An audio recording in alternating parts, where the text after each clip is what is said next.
gushimwa mana ni wowe niringiye ntabwo nzatinya nzaririmba iteka ryose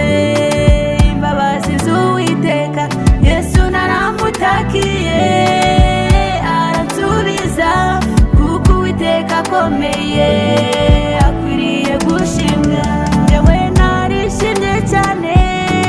ubwo bambwiraga ngo tujye mu nzu y'Imana naranezerewe mutima wanjye himbaza Uwiteka Imana ntiwibagirwe imirimo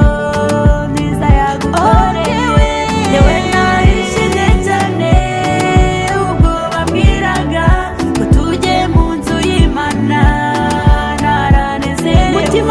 mutima wanjye himbaza Uwiteka Imana ntiwibagirwe imirimo myiza yagukoreye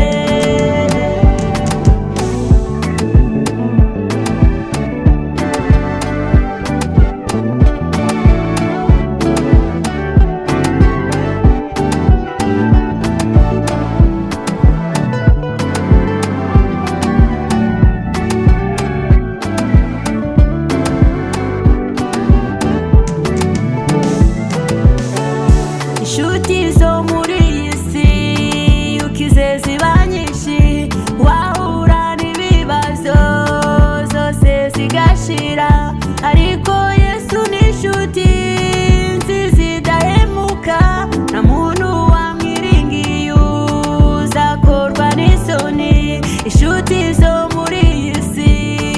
ukize ziba nyinshi wahura n'ibibazo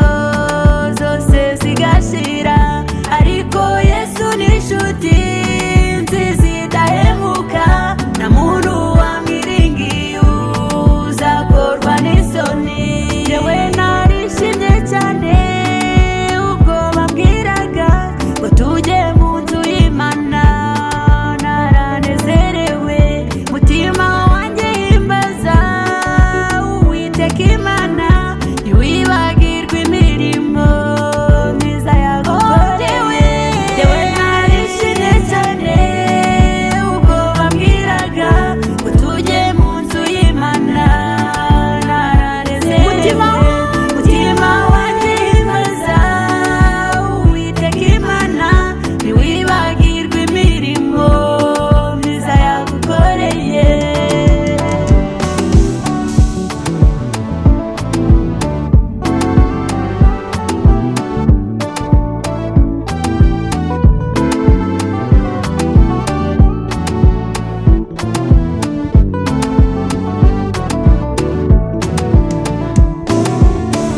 dore ugiye gutabarwa